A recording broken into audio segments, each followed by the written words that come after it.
কয় নামাজ রোজা হজ যাকাত আগে করো এই দহ পাক, না পাকে ইবাদত হয় না রে দিন কানা, না পাকে ইবাদত হয় না।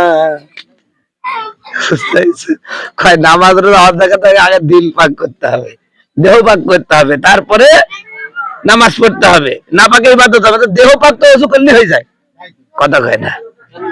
ওর কথাই দিয়ে আমি জবাব দিলাম যে ভাই আপনি বলেন নামাজ রোজা হজ যাকাত আগে করো এই দেহ পাক, তো দেহ তো পাক হয় কিসের কারণে? ওযু করলে কি দেহ পাক হয় না? নামাজ পড়ার আগে তো আমরা দেহ পাকই করিনি, ওযু করি, ওযু করলে দেহ পাক হয়ে যায়। তারপরে যদি গোসল পড়া যায় তাহলে গোসল করলেই তো কি হয়ে যায়, দেহ পাক হয়ে যায়। তা আমি বললাম যে চাচা আপনার দেহ কবে পাক হবে? আমার দেহ তো ওযু করলেই পাক হয়ে যায়, কিন্তু আপনার দেহ পাক হবে কবে? ইন্নাল্লাহা ওয়া মালাইকাতাহু ইয়াসাল্লুনা আলান নবী ইয়া আইয়ুহাল্লাযীনা আমানু সাল্লু আলাইহি ওয়া সাল্লিমু তাসলিমা। আল্লাহুম্মা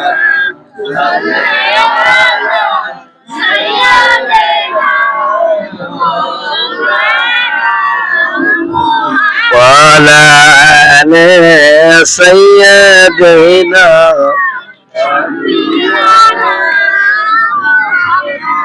নবীর মায়াসের মানুষ কোথায় আছো বুঝি না, তোমাদের মায় কাঁদছে নবী শুয়ে সোনার মদিনায়। আল্লাহুম্মা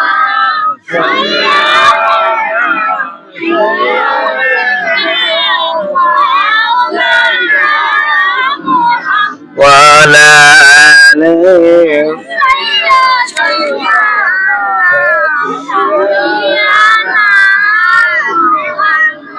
এই বিশ্ব জগতে যা কিছু আছে সবাই চিনল মোর নবীকে। হায়রে মানুষ হইছ বেহুশ চিনলে না মোর নবীকে। আল্লাহুম্মা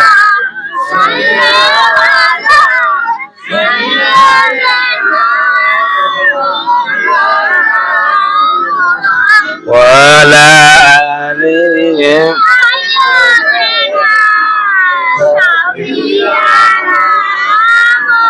বালাগাল উলা বিকামালিহি কাশাফাদ দুজা বিজামালিহি হাসনাত জামিউ খিসালিহি সাল্লু আলাইহি ওয়া আলিহি। আলহামদুলিল্লাহ, আল্লাহ তাআলার অসংখ্য শুকরিয়া জ্ঞাপন করছি যে আল্লাহ সুবহানাহু তাআলা আমাদেরকে বর্তমান বিভিন্ন প্রতিকূলতা ও কর্মব্যবস্থা হতে মুক্ত করে আল্লাহর হুকুম মাগরিবের নামাজ আদায় করে এই বাড়িতে দোয়ার উদ্দেশ্যে বসবার তৌফিক দান করেছেন। এজন্য আমরা সমস্বরে বলি আলহামদুলিল্লাহ। প্রিয় ভাই সাহেব, আমরা আজকে আলোচনা করব, আপনারা জানেন যে আমার নান্টু ভাই প্রতি বছরই তার বাবার রুহের মাগফিরাতের উদ্দেশ্যে দোয়ার অনুষ্ঠান করেন। তাই এইসব অনুষ্ঠানে আমি অনেক ওয়াজ করেছি, অনেক আলোচনা করেছি। আসলে আলোচনা করার পরে নামাজি কয়জন হয়? নামাজি আছে, নামাজি নাই। আমার সবচেয়ে বিরক্ত লাগে ওই সকল মানুষের জন্য যারা নামাজও পড়ে না, আবার তাদের যুক্তি কত ভাই, মনে হবে যুক্তি শুনি ও জান্নাতের প্রথম কাতারে হাজির, কথা কয় না। সেদিন আমাকে একজন বলছে কি জানেন, যে হুজুর নামাজ তো পড়বো, আগে অন্তর ঠিক করেন। তাই আমি বললাম তো আল্লাহ তাকে অন্তর ঠিক করতে বললেন, আল্লাহ বলছে নামাজ পড়লে অন্তর একদিন ঠিক হবে। কথা বুঝতে পারছে? আল্লাহ বলছে ইন্না সালাতা তানহা আনিল ফাহশা ওয়াল মুনকার, নিশ্চয় নামাজ অন্যায় কাছে বিরত রাখে। তা আপনি নামাজই পড়েন তো আপনার অন্তর ঠিক হবে। আপনি ওই দলিল পাইলে কোন জায়গায়? কয় হুজুর আমি শুনেছি। তখন একটা গান গাচ্ছে, কি গান জানিস? নামাজ রোজা হজ যাকাত আগে করো এই দেহ পাক, এরকম করে বলতেছে। কয় নামাজ রোজা হজ যাকাত আগে করো এই দেহ পাক, না পাকে না পাকে ইবাদত হয় না রে দিন কানা, না পাকে ইবাদত হয় না। কয় নামাজ রোজা হজ যাকাত আগে দিন পাক করতে হবে, দেহ পাক করতে হবে, তারপরে নামাজ পড়তে হবে, না পাকে ইবাদত হবে। দেহ পাক তো ওযু করলে হয়ে যায়, কথা কয় না। ওর কথাই দিয়ে আমি জবাব দিলাম যে ভাই আপনি বলেন নামাজ রোজা হজ যাকাত আগে করো এই দেহ পাক, তো দেহ তো পাক হয় কিসের কারণে? ওযু করলে কি দেহ পাক হয় না? নামাজ পড়ার আগে তো আমরা দেহ পাকই করিনি, ওযু করি। ওযু করলে দেহ পাক হয়ে যায়, তারপরে যদি গোসল পড়া যায় তাহলে গোসল করলেই তো কি হয়ে যায়? দেহ পাক হয়ে যায়। তা আমি বললাম যে চাচা আপনার দেহ কবে পাক হবে? আমার দেহ তো ওযু করলেই পাক হয়ে যায়, কিন্তু আপনার দেহ পাক হবে কবে? হ্যাঁ, আল্লাহকে পাওয়ার জন্য আল্লাহর ওলিরা কত কাজ করেছে ভাই। আজকে অবাক হয়ে গেলাম, এই যে আসরের আগে, মানে আসরের পরে মাগরিবের পূর্ব মুহূর্তে আসরের পর বসে বসে দোকানে ওয়াজ শুনছিলাম। আসলে আমরা এখন নফসের কাছে বাধা হয়ে গেছি, কথা বুঝতে পারছেন? মানে নফসের কাছে আমরা একদম আবদ্ধ হয়ে গেছি। এক হুজুর ওয়াজ করতেছে, পৃথিবীতে এমন কোন নবী নাই দুই বিয়ে করে নাই, এমন কোন ওলি নাই দুই বিয়ে করে নাই, এমন কোন হলো আল্লাহওয়ালা ব্যক্তি নাই দুই বিয়ে করে নাই। তা আমি চিন্তা করলাম হুজুর বিয়ের ছোটে দেখছি মিথ্যে কথা বলা শিখে গেছে, খালি বিয়ে করে যাচ্ছে। তা আমি আবার চিন্তা করলাম হুজুরকে পাইলে আমি জিজ্ঞাসা করতাম ঈসা আলাইহিস সালাম কয়টা বিয়ে করেছিল? ঈসা নবী তো বিয়ে করেনি। ইয়াহইয়া আলাইহিস সালাম কয়টা বিয়ে করেছিল? এই নবী তো বিয়েই করেনি। তাহলে সব নবীরা, একটা নবীও বাদ নাই যে ডবল বিয়ে করে নাই। তো ঈসা আলাইহিস সালাম তো একটা বিয়ে করেনি, ইয়াহইয়া আলাইহিস সালাম একটা বিয়ে করেনি, তারা আল্লাহর জন্যই জীবন কাটাই দিয়েছে। আল্লাহর একজন ওলি ছিল, আমাদের এই যে পীরের একটা সিলসিলার সর্বপ্রথম যিনি পীর, তার নাম জানেন আপনারা? জানেন না? আরে আল্লাহ, তাহলে আপনারা পীর মুরিদি কেমন করলেন? পৃথিবীতে সর্বপ্রথম পীর কেনা ছিলেন? হ্যাঁ, পরে কব কথা। আল্লাহর ওলির মানে এই ওলিদের সিলসিলার সর্বপ্রথম ওলি হলো হাসান বসরি। হাসান বসরি হচ্ছে এই পীরের সিলসিলার প্রথম। ইনিও কোনোদিন বিয়ে করেন। আল্লাহর ইবাদত করতে করতে জীবন চলে গেছে, বিয়ে করার সময় হয়নি। আর আমরা আছে খালি বিয়ে নি, বুঝতে পারছেন ভাই? অনেকে বলে বিয়ে করলে ধর্ম হয় না, তো ওই নবীর হয়নি ধর্ম? ঈসা নবীর হয়নি? ঈসা নবী তো বিয়ে করেনি, তার ধর্ম হয়নি? ইয়া আলাইহিস সালাম নবী তো বিয়ে করেনি, ধর্ম হয়নি? এসব বাজে কথা, বুঝছেন? যদি আপনি নিজেকে কন্ট্রোল করতে পারেন, আপনার নফসকে ঠিক রাখতে পারেন যে খারাপের দিকে না যায়, তাহলে আপনার সমস্যা নাই। কিন্তু আপনি খারাপ কাজও করবেন আর বলেন না আমার কন্ট্রোল, তাহলে হবে না। কথা বুঝতে পারছেন? বুঝতে পারছেন আপনার প্রশ্নের উত্তর? মানে নিজের উপর দেখতে হবে যে আমি গুনাহ থেকে বিরত থাকতে পারছি কি পারছি না। তো ভাই আমি যে কথা বলছিলাম, আজকে আমরা দুনিয়া নিয়ে ব্যস্ত হয়ে গেছি। আমার এই দুনিয়ার মধ্যে সবচেয়ে বেশি কথা হলো নারীর পিছনে সময় দিয়ে ফেলতেছি। ভাই নারীর পিছনেও সময় দিবেন, সে সাথে নামাজের প্রতিও থাকতে হবে, কথা বলেন ঠিক কিনা? আজ নামাজ নাই, রোজা নাই, হজ নাই, যাকাত নাই, কুরবানি নাই, আল্লাহর ইবাদত নাই, রাতের গভীরে উঠে একটু আল্লাহর কাছে কানবো সেই ব্যবস্থা নাই। খালি চিন্তা আছি ওই বি করা সুন্নাত, ওই মিষ্টি খাওয়া সুন্নাত, এই অমুক সুন্নাত, মানে খালি সুবিধার সুন্নাত মেনে যাচ্ছে, কথা কয় না ঠিক কিনা? সম্মানিত বন্ধুগণ, আমার ভাইয়েরা, আবার আল্লাহর ওলিরা কেমন ছিলেন ভাইয়েরা? এই দুনিয়ার জীবনে অসংখ্য ওলিয়া উলিয়া ছিলেন, যারা এই দুনিয়ার জীবনে এমন তো আছে এই দুনিয়ার কোনো কাজের সাথে সম্পৃক্ত ছিলেন না। তাদের কাজ ছিল শুধু আল্লাহর সাথে সম্পৃক্ত হওয়া, বলেন সুবহানাল্লাহ। কত মানুষ আছে পাহাড়ের নির্জনে চলে গেছে, কত মানুষ আছে যাদেরকে দেখে মানুষ পাগল পাগল বলে।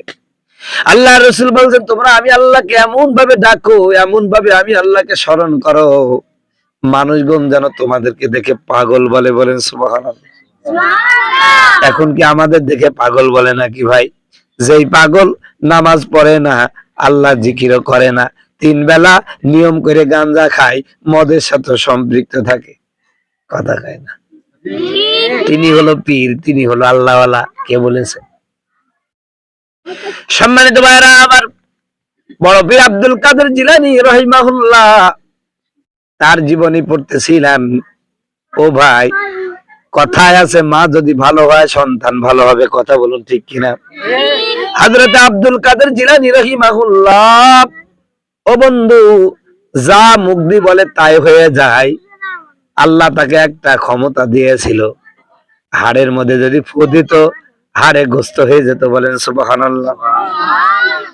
একদিন মনে মনে চিন্তা করলেন, আমি তো অনেক বড় হয়ে গেছি, মায়ের কাছে যাই বলছে, মা গো, আমি তো হাড়ের মধ্যে ফু দিলে ওই হাড়ে গোস্ত হয়ে যায়, বলেন সুবহানাল্লাহ। মা ডাক দেয়া বলেন, বাবা, এটা তোমার কৃতিত্ব না, এটা তোমার অর্জন না, এটা তোমার ক্ষমতা না, এই ক্ষমতা হলো আমি মায়ের। সুবহানাল্লাহ। কয় কে বলে, আমি তো লেখাপড়া করেছি, আমি তাফসির পড়লাম, আমি মুফতি হলাম, আমি হাদিস পড়লাম, কোরআন পড়লাম, আমি তো হযরত আব্দুল কাদের জিলানীর মা ডাক দেয়া বলেন, বাবা, যখন তুমি পেটে ছিলা জীবনে কোনোদিন কোরআন পড়া বাদ দেই নাই, নিয়ম করে 2 বেলা কোরআন পড়েছি, কোনোদিন কোন গুনার কাজ আমি তোমাকে গর্ভে ধরে করিনি, বলেন সুবহানাল্লাহ। আমাদের মায়েরা কি এই কথা বলতে পারবে যে আমার সন্তান পেটে রেখে গুনাহ করিনি? আছে এরকম মা? নাই। বরং পেটও হয়েছে, এদিকে মাশাআল্লাহ এলাকা ঘোরাও হচ্ছে, কথা কয় না? পরকা প্রেমও আছে, কত কিছু আছে। এজন্য শয়তান আমাদের এমন উপর চড়াই হয়েছে, বাচ্চা হওয়ার পরে শয়তান হয়ে যাচ্ছে, কথা কয় না? সেদিন আমাকে বলছে একজন, হুজুর, আমার ছেলের জন্য একটু দোয়া করে দেন।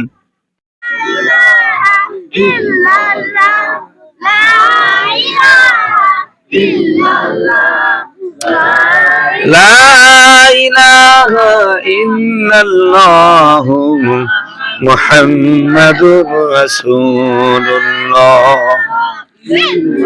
সম্মানিত বন্ধুগণ, আমার ভাইরা আমার, তো আব্দুল কাদের জিলানীর মা বলছে, আমি তো তোমাকে যখন পেটে রাখছি কোনোদিন কোনো গুনার কাজ করে নাই, এরপরে তুমি যখন ভূমিষ্ঠ হলা কোনোদিন অপবিত্র অবস্থায় তোমারে দুধ খাওয়াই নাই, বলেন সুবহানাল্লাহ।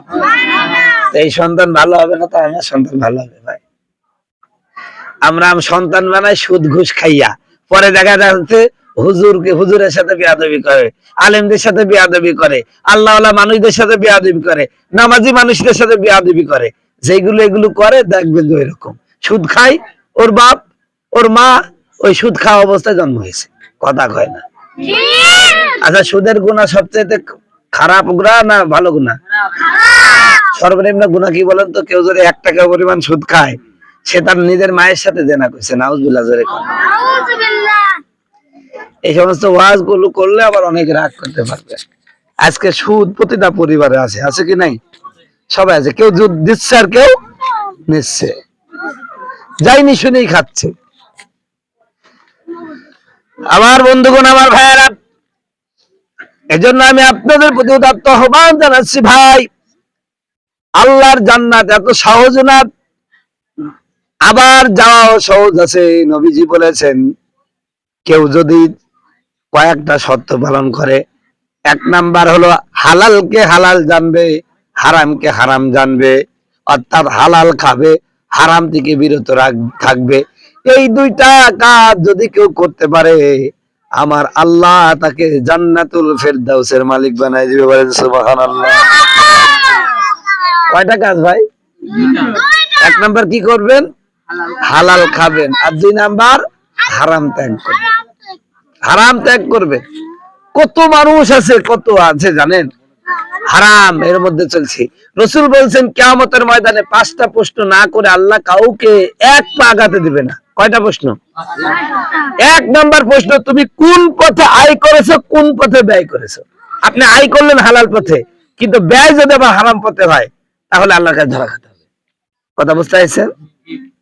আয়টা করলেন কি, এই যে আপনারা সকালে উঠে, আমি যখন ফজরের নামাজ পড়তে আসি তখন আপনারা দেন পান ভাঙতে, এই যে সারাদিন পান ভাঙ্গেন, এই কাজটা কিন্তু হালাল কাজ, হালাল কাজ না? এইবার কি করলেন, হালাল ভাবে 700 টাকা ইনকাম করে আইসে হারাম একটা জিনিস কিনে খাইলেন।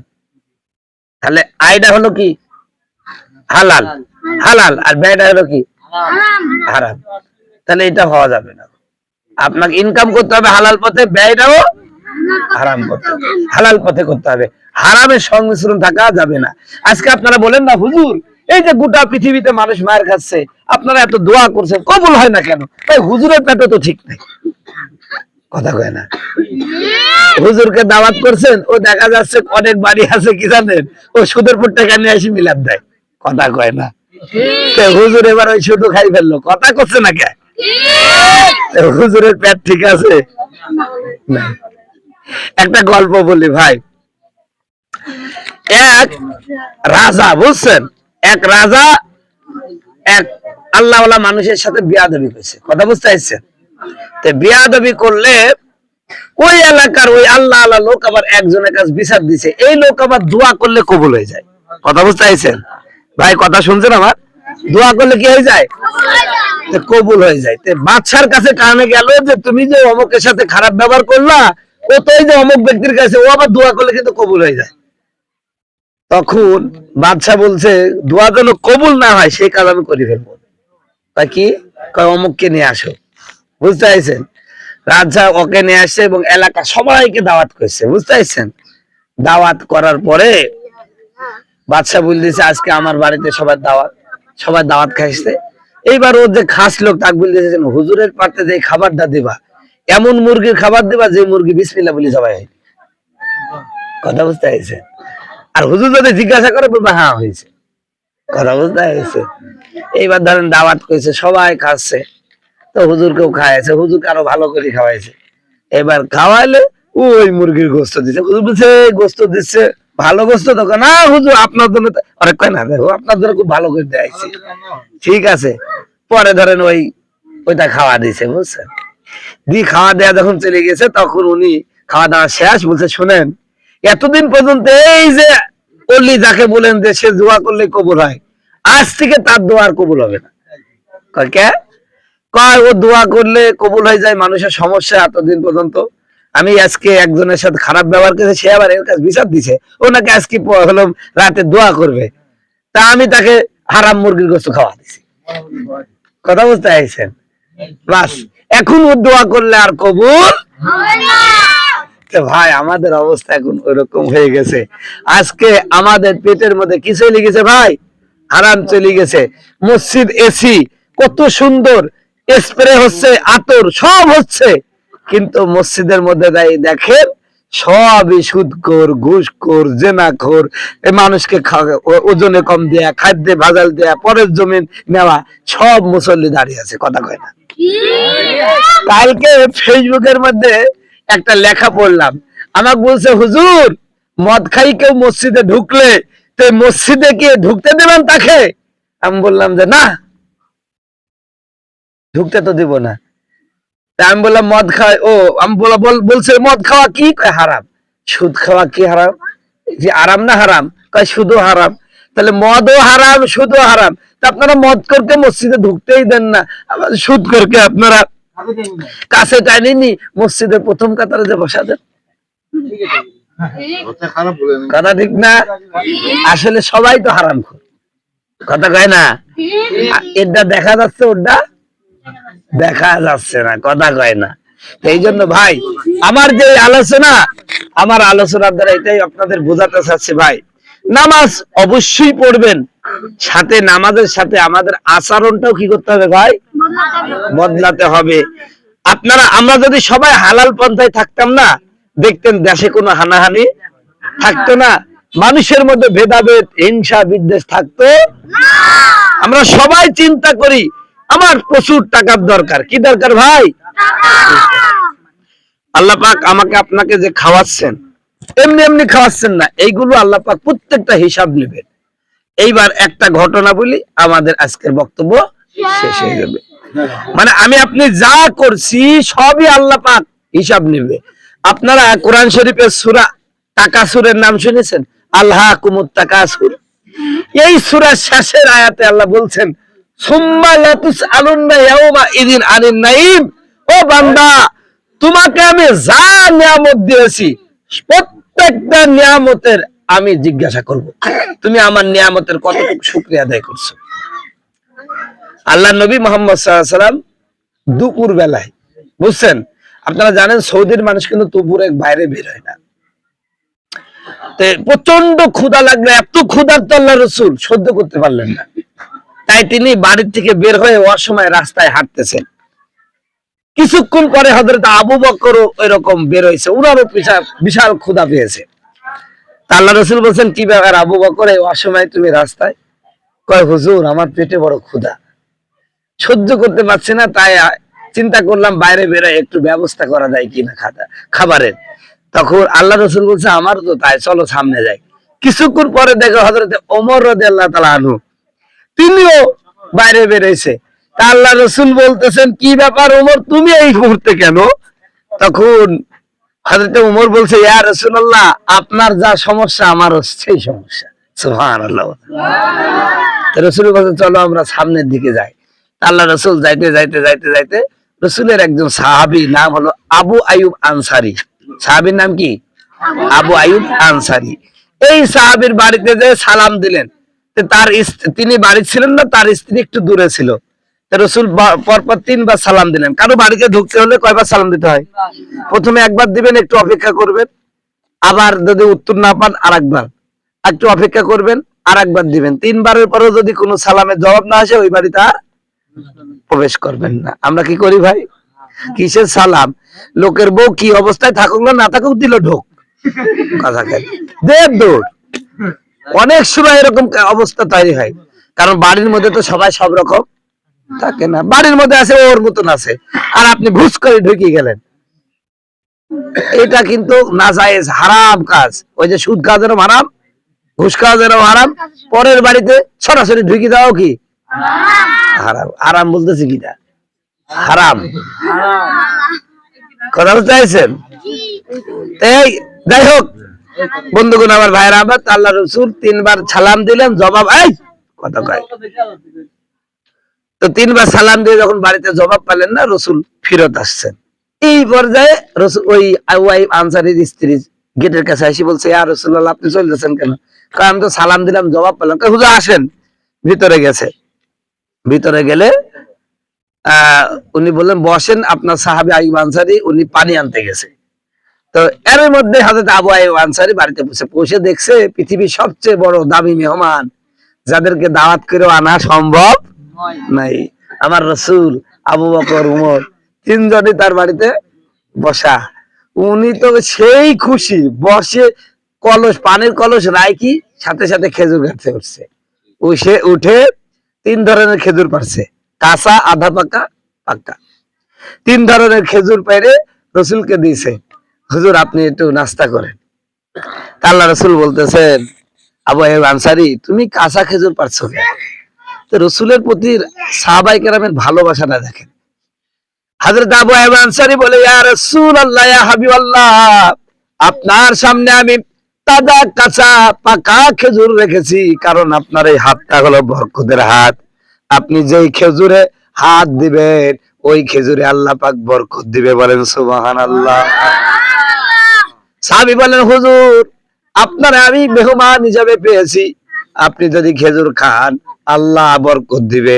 আমি চাই আমার সব রকম খেজুরে যেন বরকত হয়। সুবহানাল্লাহ। রাসূল খেজুর খাচ্ছেন, এমত অবস্থায় উনি ছুরি বার করে ছাগল জবাই করতে যাচ্ছে।